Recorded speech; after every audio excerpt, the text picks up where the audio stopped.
Oh, what a group. We love Salt Lake City. We love Utah.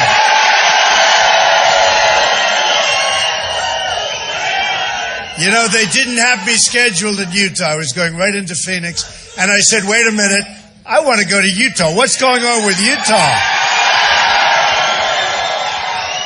Based on what I see here, we might win Utah. You know, we have thousands of people, really great people, thousands of people outside.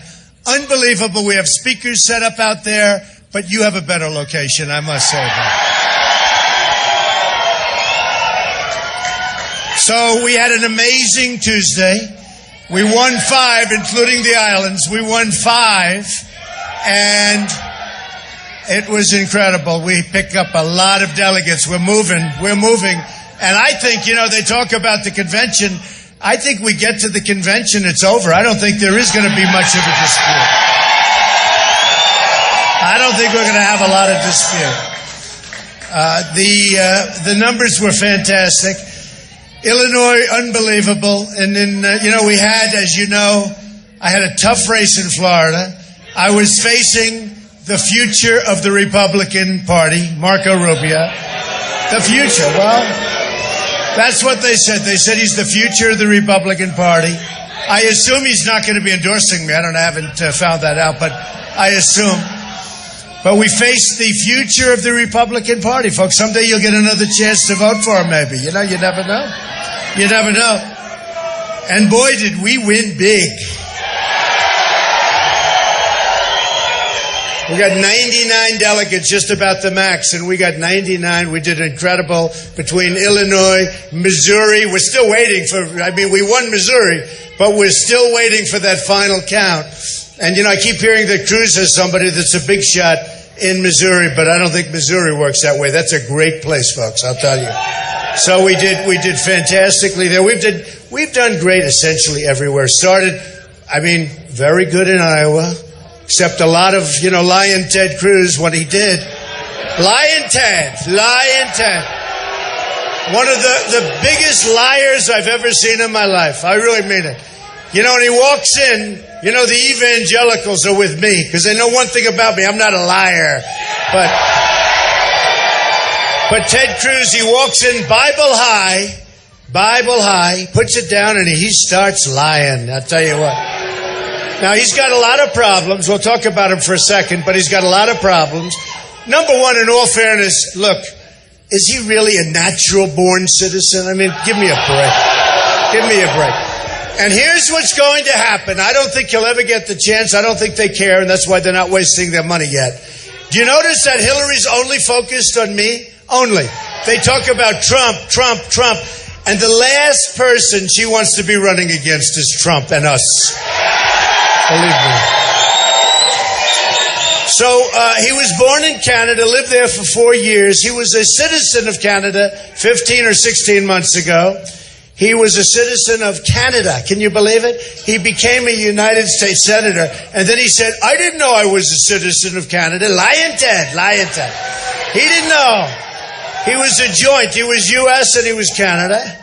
And, that's not the way it's supposed to work. You're supposed to be born like here. So, the first thing that's going to happen if he should luck out, because he'd need a lot of luck. He is really, really far behind. And, he was supposed to win South Carolina, big evangelical base, 68%, and that was going to be his. We won in a landslide, right? And that was right after I was attacked by the Pope, but the Pope came back the next day. The Pope was talking about illegal immigration, and when he found out about what it really represented, he was terrific. The Pope was okay. Fortunately, just before the votes started going, because we never want to take on the Pope, right? We don't want to take him on. So anyway, the evangelicals have been so amazing. Everybody's so amazing. And do I love the Mormons, okay? Do I love the Mormons?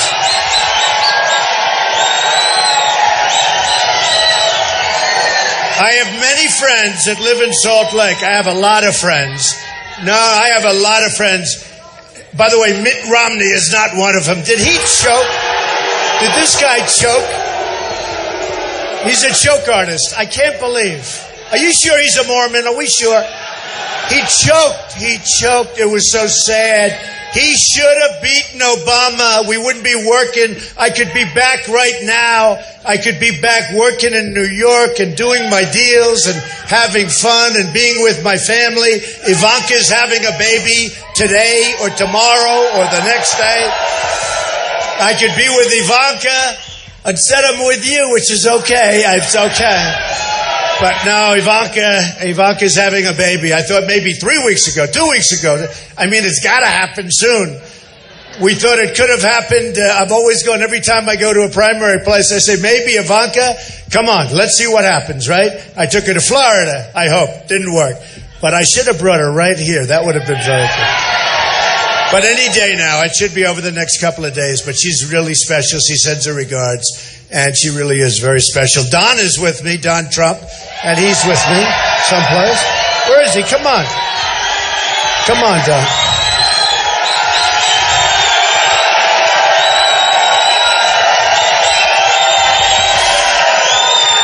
See, here's all these reports. He wants to protect his father. You know, it's like one of those things. I have a good son, and Eric is fantastic. They always like to travel. And by the way, outside looks absolutely fine. They said 2,500 of you, and they have some of the agitators / protesters. Some are protesters, about 2%, and then some are agitators. That would be the rest, okay? And you know, we have to be allowed our freedom of speech, folks. We have to be allowed freedom of speech. We're not causing any problems. And, you know, if you look at some of the other places we've been, it's been very, very safe. And you'll have a protester or agitator, but stand up and start screaming. Then the crowd screams them down. And in fact, I wouldn't mind going over that original noise. But then the crowd goes so wild, and all they're doing is screaming, USA, USA, USA. And then you can't speak because it's so noisy, it's incredible. And had I known, you know, we were trying to get a really big place, I feel very guilty. In fact, we'll come back, I promise. We're going to come back.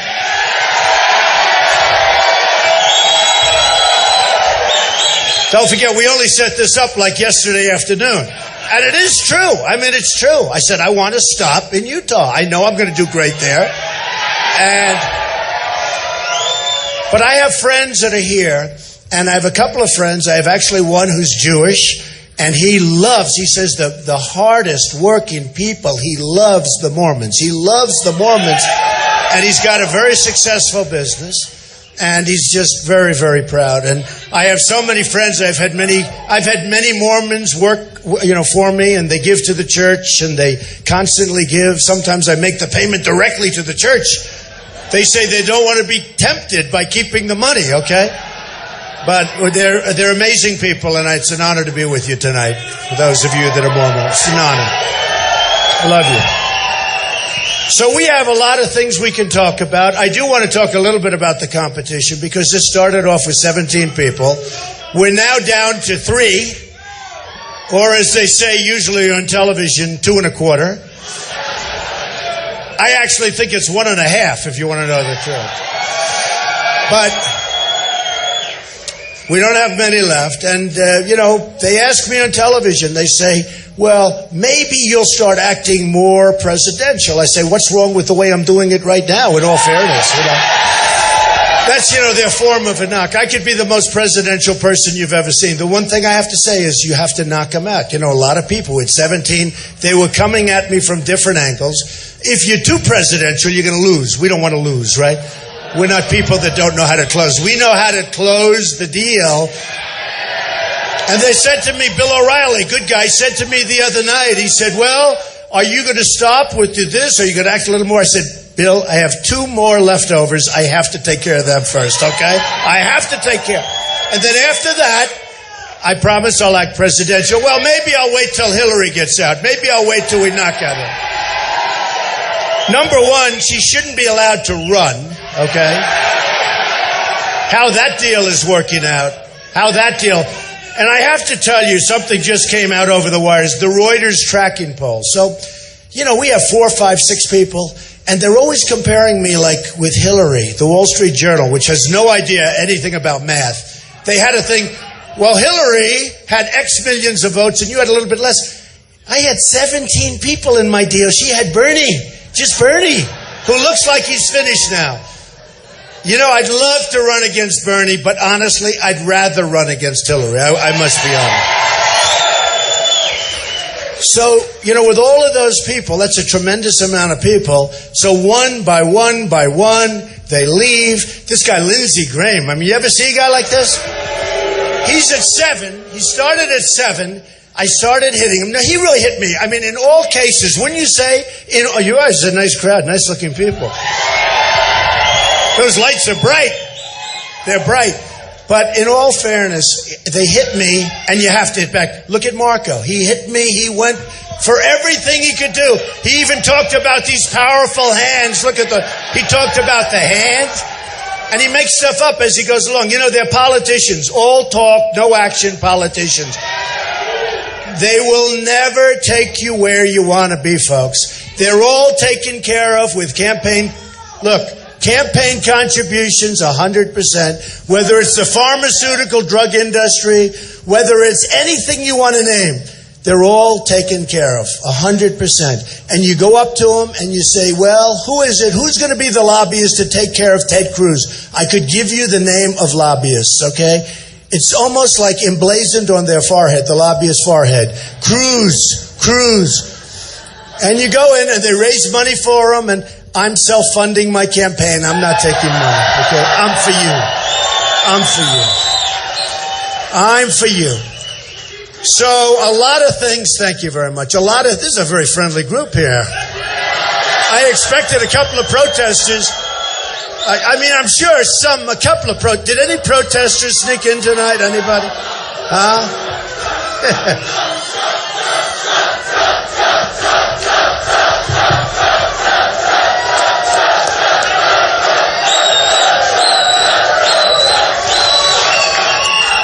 So, that's so nice. You know, I was seeing and coming in, I was seeing that there were some protesters outside. They don't show the 2,000 people that are trying to get in that are with us. They show other people. And how they get here is pretty sad, but you're going to have to check on it because they always talk about we're stifling them. They're stifling us, folks. They're stifling us. We want nobody to get hurt. We want everything to be perfect. And this seems to be like a perfect evening. But they can't stifle us. They can't let it happen. We can't allow it to happen. It's too important. And you know, with all of the big rallies, I have 21,000, I had 35,000 in Alabama recently. No matter where we go, we have tremendous rallies. And with all of these rallies, people aren't getting hurt, folks. We did cancel Chicago, and I did, I think, a very wise thing, and I've been given credit. I hated to do it. We had 25,000 people coming into Chicago, and we were able to get a lot of them not to bother coming in because it looked like it could have been a problem. We ended it, and nobody was hurt, and we did a smart thing. But it's really unfair. You know, you talk about freedom of speech, you talk about the First Amendment. Very, very unfair when they can stifle us. Very unfair. Remember that. Just remember that. And we can't let it happen. All right, I want to talk about a few things. First of all, I have to talk about this. Reuters just came out with their new poll, the big tracking poll. I'm almost 50. It's 49. Listen, 49.7. I said you couldn't get me to 50, right? And that's with 4 people. So 40, you know, when you have 49.7, you have 4 people. That means you're 65, 70%. That's a national poll. Emerson just came out, a New York poll. I hope I do so well in Utah. Just came out a little while ago. Emerson, 64% for Trump, 12% for Cruz. And Kasich had 1%. 64%. Emerson, very, very respected poll. CNN came out a week ago, and CNN had us at 49 or some really high number, 49. And I'll tell you what, we are doing well, folks. We are doing well. And people are asking me all the time, I'm on so many magazine covers, you know, it's like, and if I don't like the magazine, we just use it for wallpaper. We put it up as wallpaper. I've been hit on some of them, you know, they say, oh, we want to do a great story. I say, they'll never do a great story. I do it and I'm right.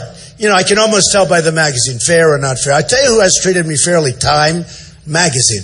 I've been on the cover many times over the last 4 or 5 months. I mean, like many times. And in particular, one of them was incredible because they were talking about this as a movement. It's never been done before. There's never been anything like this before. Thousands and thousands of people. You know the nice thing?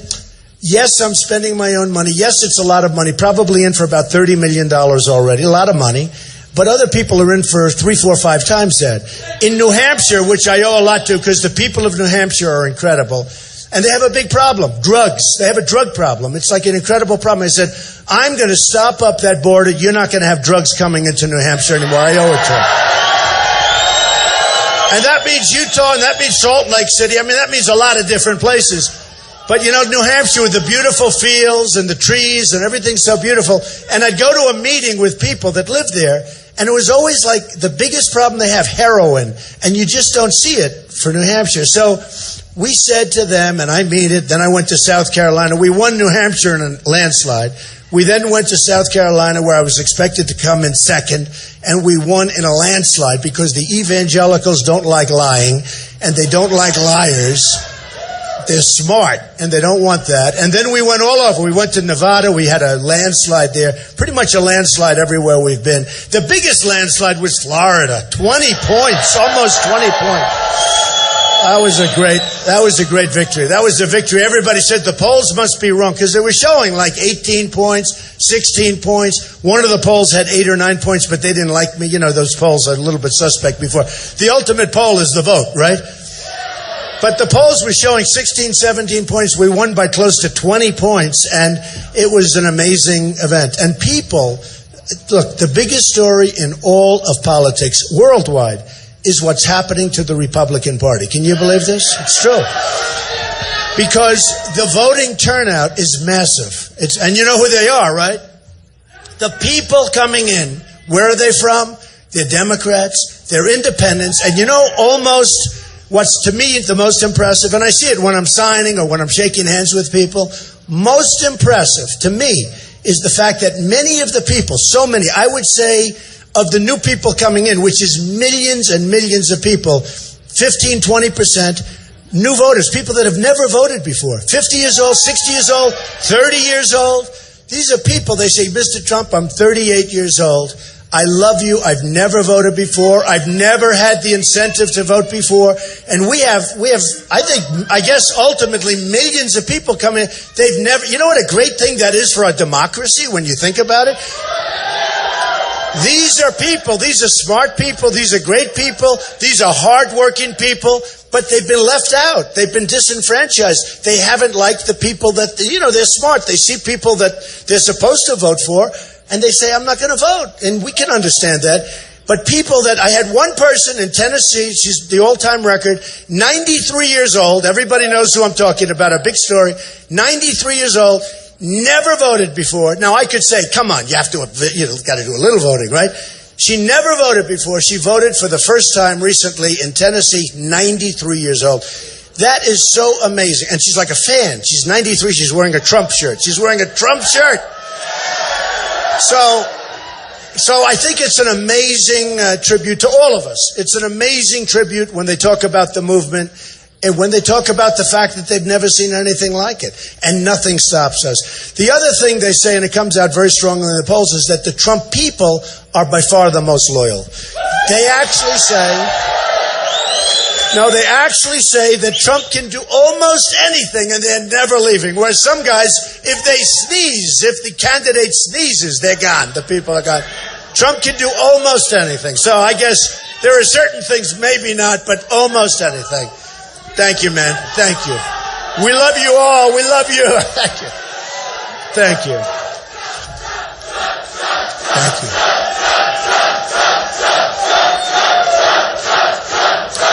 Oh, that's beautiful. Look, what's it all about? You know the theme, Make America Great Again. That's the theme. And I will say this, our country is doing terribly. The real number of unemployment is many times what they report. That number was meant for politicians. It was meant probably for presidents so that they can say they're 5%. You know what? If real employment and if real unemployment was at 5%, I wouldn't have the crowds that I'm having, no matter what. Now, with all of that being said, I'm going to talk a little bit about trade. We're going to talk certainly about security. We're going to have a little fun. Then I'll go home and we'll go, And then on Tuesday, you're going to go and you're going to vote for who? Yeah, do it. And if you want, I'll come back. I don't care. I'll keep coming back. But I want to do well in Utah. No, I want to do well. Because you can't have Cruz. I want to go over a couple of more things. Okay, ready? I wrote these notes down. Listen. Number one, Cruz has done nothing. He hasn't done anything. He'll stand on the Senate floor, gets along with nobody, practically nobody in terms of senators. He just got one from Mike Lee, a nice guy. But the one he talked about was Senator Jeff Sessions, right? He'd say, Senator Jeff Sessions. Senator Jeff Sessions endorsed me, okay? And Jeff Sessions is one of the most respected, Alabama, one of the most respected senators in there is. I mean, there's nobody better. I mean, he's great. But he endorsed me. And then now Cruz doesn't talk about him anymore, but that's okay. He used to talk about, but number one, he did nothing. Remember, he went down and he filibustered for a day or something, and he's ranting and raving, and everybody is standing up there saying, when's he going to get off? When's he get nothing done? He hasn't passed anything. He talks. He is all talk, no action. He talks and talks, and then the greatest? He gets up and he said, and you saw that during the debate, but he says it all the time, I'm the only one that can beat Donald Trump. Again, holding the Bible. I'm the only one that can beat him. I have beaten him 5 times. I have beaten him 5 times. And this is it. And I'm the only one. And then what happens? During the debate, I said, yeah, but I beat you 20 times. He doesn't mention that, He doesn't mention it. It's something like 5 or 6 to 20, and, it's amazing. Plus, we won the islands. We won the islands, which we love. We love those islands. They were great. We got 9 delegates, so I think we're in great shape. Now, a couple of things. Trans-Pacific Partnership. He's in favor of that. That's going to take your business away, folks. Now, I was totally opposed to NAFTA. NAFTA's a disaster. You know what NAFTA's done? NAFTA has been very bad. The TPP is going to be even worse. It's going to take your business. It's going to drain it out. You're going to give it to some wonderful people in Asia. We're tired of giving our business away. I'm going to stop it. Nobody else even understands it. They don't understand devaluation. They don't understand anything about business. All they know is one thing, how to get elected and how to get reelected. Although some of them aren't that good at that either. A couple of things. Okay. So TPP is a disaster. A major reason why Obama got the trade powers is because of Ted Cruz. He's the one that pushed it. He also pushed something that I think is terrible, Justice Roberts in the Supreme Court, who twice ruled in favor of Obamacare. You might as well call it Roberts Care or Cruz Care, because if Justice Roberts, and Cruz was primarily responsible, he pushed him. And Justice Roberts, and you can take a look back at your journals, you'll see all sorts of stories where Ted Cruz is pushing Roberts. Roberts had 2 chances to kill Obamacare. Shockingly, both times he voted in favor of it. It was dead. It was gone. Nobody could believe what happened. And they won. So that's no good. By the way, Scalia, great guy. We have to replace him. We have to replace him with somebody as close to him as we can get. And when I see the disharmony, when I see the lack of harmony that we have in our party with, Mitt going, because Mitt let us down. He just let us down. He let us down. He choked like a dog. He choked like a dog. But when I see, he's just like, it's just crazy. He's out campaigning with Kasich, and then he endorses Cruz. Nobody, people are saying, are you sure you know what you're doing? It turned out to be a good thing. My numbers went way up. I don't know what's going on. My numbers went way up. But there has to be some unity in the party, folks, because you know what? If we don't win, you're going to have probably Hillary if she doesn't get put in the slammer. No, but that's what's going to happen. That's what's going to happen. And we will beat her. I'll beat her. So coming in, I was watching the networks, and they were saying the one that has the best chance to beat Hillary is Trump. And that's true. And I don't even call it a chance. You saw what happened 2 months ago with her. So look. Very important. We're going to destroy the manufacturing in this country. I'm the one that knows how to bring it back. I'm bringing jobs back from China. I'm bringing jobs back from Mexico, which is a big deal for you. A very, very big deal. Now, the other thing with Ted Cruz, he backed amnesty. And he's actually weak on illegal immigration. I saw him today standing at the border. Remember one thing, folks. The great Joe Arpaio. Do we know Joe? Sheriff Joe. Trump. One thing we know, if Sheriff Joe is backing us, we're good on the border. Do we agree? They wouldn't even be talking about the border if I didn't come down that escalator on June 16th and bring it up. If I didn't bring up illegal immigration, I don't even think you'd be talking about it. And it's a huge problem in terms of economics, more importantly, in terms of crime and in terms of what they're getting away with and in terms of drugs flowing into all of your communities and poisoning the blood of our youth and everybody else. And we're going to stop it, okay? We're going to stop it. Now, we have trade deficits with China of $500 billion a year. We have trade deficits with Mexico of $58 billion a year. Japan, massive numbers. It's going to end, folks. It's going to end. You can't do that. We can't do it. It's sucking. That's why we have $19 trillion in debt. We're going up with a really bad budget. That budget was a disgrace, the so-called omnibus budget. And they're all moving out. We're not going to have anything left. We're going to have senior citizens' homes where they take a factory. We're not going to have any money because the jobs are all going. They convert the factories like in New England. I love New England, and I was up in New England a lot during the primaries, and I saw so many factories empty, some converted to senior citizen housing. Problem is, we're not converting to jobs. We have to convert to jobs. Utah, the same thing. We want jobs. We want manufacturing. We want it to be like it was. We've let all of that stuff get sucked out of our system, get sucked out, and we don't have the jobs, and the jobs we do have aren't the good jobs. They're the bad jobs. And we're changing it. We're going to have Apple, and you watch, because what they do is currency manipulation in China and Vietnam and lots of other places. We're going to have Apple and many other countries building their product in the United States, not over there. Believe me. Believe me. So, true.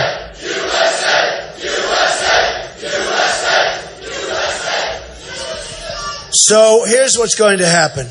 When you look at what's going on, I believe in free trade. You know, a lot of people say he's not conservative, and they usually refer to free trade. I am conservative. I'm very conservative, but I'm not conservative when it comes to stupidity. We have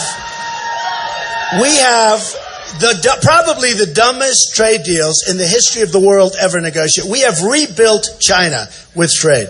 They have sucked money out of our country and jobs and the base, manufacturing gone, thousands and thousands of factories, millions of people lost their jobs. I mean, a smaller instance is Carrier moving to Mexico recently. You saw that. They just announced we're moving to Mexico. Now, the only way you can do it, and I have to tell you, a good student, the Wharton School, all that stuff, you don't have to be a good student. You don't have to go to college, and it's real easy to understand this. We can't allow our businesses to be stripped out of our country, right? We can't allow it to happen. We're going to bring them back. By the way, we're bringing them back. But we can't allow it to happen. But what's happened is we've had bad leadership and we've had very bad negotiators and we've had a lot of political guys where they get money and they say, let it go, let it go, let it go. A lot of people say, why do deals like that happen? How come that when it comes to, like as an example, medical, drugs, why isn't there a big bidding? We're the largest buyer of drugs in the world. There's no real bidding. We lose fortunes with that. There's no real bidding. They say, why? I said, because all the guys are getting taken care of with campaign contributions. With me, folks, it goes to bidding. We will say, same thing with the military. You got to see the military procurement, the military bidding. The companies that get the jobs aren't the stuff with the best equipment. They're the ones with the best political contacts. It's going to end. Because we're going to make our military bigger, better, and stronger than ever before. Ever before. And nobody is going to mess around with us anymore, folks. Right now they're laughing. It's been so depleted. And we are a depleted military. We have problems. We have generals leaving, and they give press conferences and announce how bad our military is. Number one, I don't want generals giving press conferences. And number two, we're going to make it strong because people are not viewing us the way they used to. Believe me, that I can tell you. The other thing, importantly, we're going to take care of our vets. Our vets are being mistreated.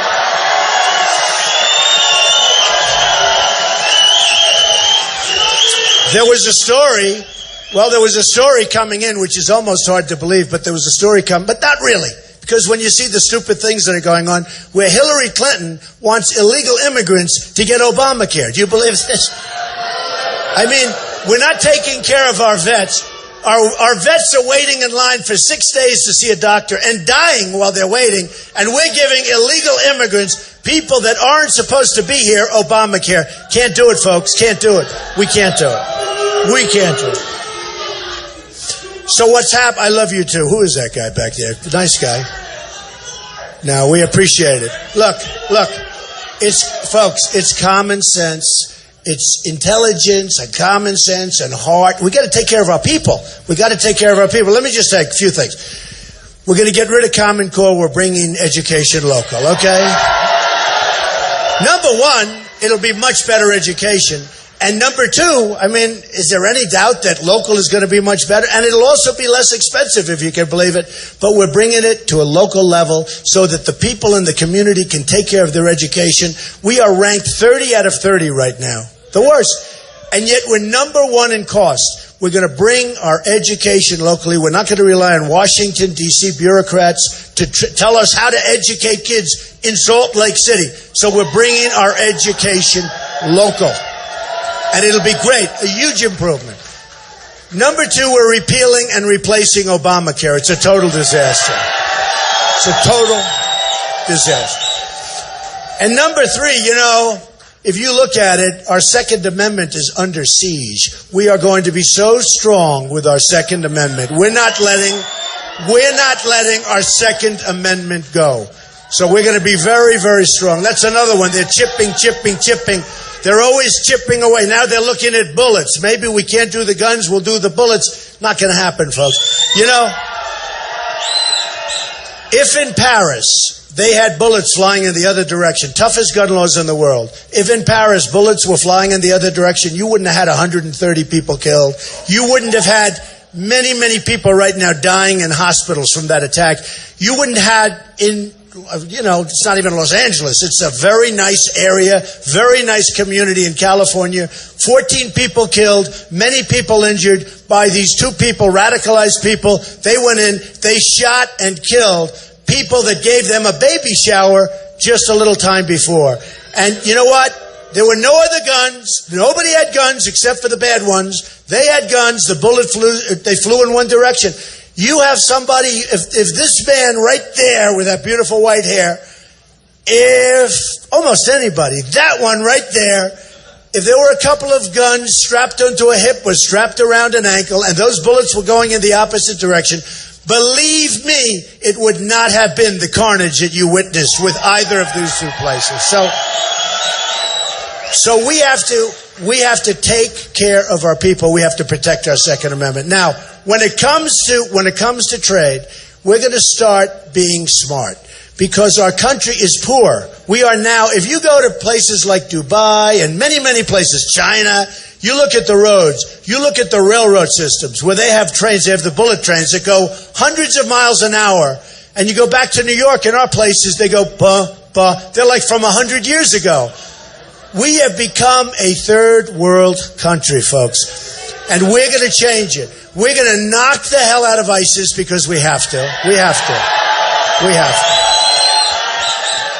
We have no choice. I didn't want to go over to Iraq. It was a mistake going over there. It was a big mistake. But now we're there, and we got to get out. And we tried to get out, and Obama got out the wrong way. He announced the date he's leaving. How about that? We're leaving at a certain date. How about that? Number one, who would do that? Can you imagine General George Patton and MacArthur in their graves right now? They're spinning. They would have knocked this threat out in 1 week or less. So we don't do that. So here's the story. We're going to knock it out, and we're going to come home, and we're going to rebuild our country the way it's supposed to be. We're going to put people to work, and we're going to take our jobs back, and we're going to do so much, and we're going to make America so great again. You know, there's a sort of an expression that we had, the American dream. We talk about the American dream. Remember the American dream, everybody? Well, let me just tell you something. With all the rules, regulations, all the things that you people right here are complaining about and putting up with, we're going to get rid of, we're going to bring it down to a modest level.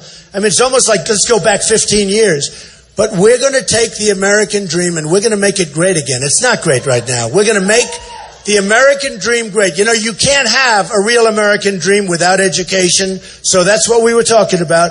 We're going to bring education back to a high level. Right now it's Norway, Sweden, Denmark, China. All these places, they're the top. They don't spend anywhere near what we spend per pupil, but they're the top. So we're going to come back and we're going to bring the American dream back. We need education to do that. Very, very hard to come up with the American dream without education. So we're going to get it done. And here's the thing. Look, when I hear a company like Carrier is moving to Mexico and losing its entire group of people, there's only one thing we can do, folks. We should say, lots of luck. I hope you enjoy your stay. But every time you make a new air conditioner in Mexico or wherever you happen to be going, when that air conditioning unit comes across the border, which now will be very strong, because you know why it's going to be strong? We're going to build a wall, okay? We're going to build a wall. And it'll be a real wall. And by the way, it will be paid for by Mexico, and they understand that. We're not paying for it. You know, they could stop most of this right now if they wanted to. They don't want to. Try going into Mexico. Try going there. You wouldn't be there for 10 minutes before they throw you the hell out. And you know where they put you? Right here. They'll put you right here. So you probably saw recently on one of the networks, they had the former president, Vicente Fox, on. And you saw it. And by the way, he used the F-bomb. If I ever used the F-bomb, it would be the electric chair, right? It would be, he used the F-bomb. And he said, there's no way we are going to pay for the you-know-what wall. Okay? And then I said, wow, we've made progress. Because a year ago, he was saying there's no way we're going to have the wall. So now he's accepting the wall's going to be built.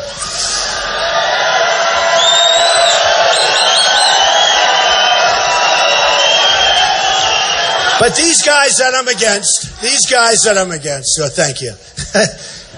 These guys that I'm against, you know, the final three, we call them, right?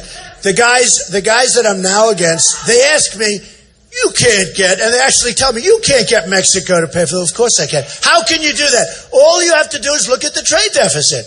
We have a $58 billion trade deficit. The wall is going to cost $10 billion. Is there anybody in this room that thinks we're not going to get it? If I'm president, I guarantee you, they will pay, and they'll be very, very happy about it, okay? They'll be very, very happy about it. So it's not a question of free trading, honestly. It's not a question of free trading. Free trading is wonderful. The problem with free trading, we need smart people on our side also, because so much blood has been it's just been drained out. Even this area, it's been drained out of our country. So here's the story.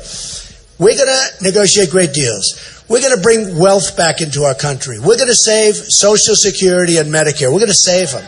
But we're going to bring wealth back into our country again, because our country is a poor country. We have deficits like you wouldn't believe. For years and years and years, you can't go on. We're sitting on a bubble like you've never seen. And I hope it doesn't explode when I'm president. If it's going to explode, let it be a couple of days early. You know, I'll be in there for 2 weeks, the bubble explodes, they'll say, oh, it was Trump's fault. No, I don't want that. We are sitting on a bubble, and it's a very dangerous bubble right now. You take a look with what they're doing with interest rates. We have free money, everything else. It's a very, and what does free money mean? Free money means people that saved all their lives and thought they were going to live off the interest they're getting. They're not getting any interest, folks. They're not getting any interest. So we're sitting on a big, fat, ugly bubble. At some point, unless we act quickly and smartly, it's going to explode. You need the right people in there. You have the wrong people in there right now. And here's what we're going to do. And you listen, because this is important. On Tuesday, you're going to vote. And on Tuesday, you're going to vote. Unless you want to vote for somebody else, don't vote. You know, do you ever see these? No. You ever see these politicians where they say, On Tuesday, you're going to vote. And it makes no difference if you vote for me or anybody else. But, to me it does. If you're going to vote for somebody else, don't vote, okay? Don't vote. But on Tuesday, you're going to vote. And you're going to remember in 2 years from now, and in 4 years, and in 10 years, and in 20 years, you're going to remember this evening, this beautiful evening, beautiful outside. Everyone's just, there's a lot of love. There's even some love for the protesters. Do we have love for the protesters? You know what? Honestly, they're doing their thing, okay? They're doing their thing. Whatever, I don't quite get the thing, but whatever it is, they're doing their thing. But let me just tell you, I do have love for the protesters, and I have love for the people standing outside, the thousands of people that wanted to get in here. I love you people out there. I love you.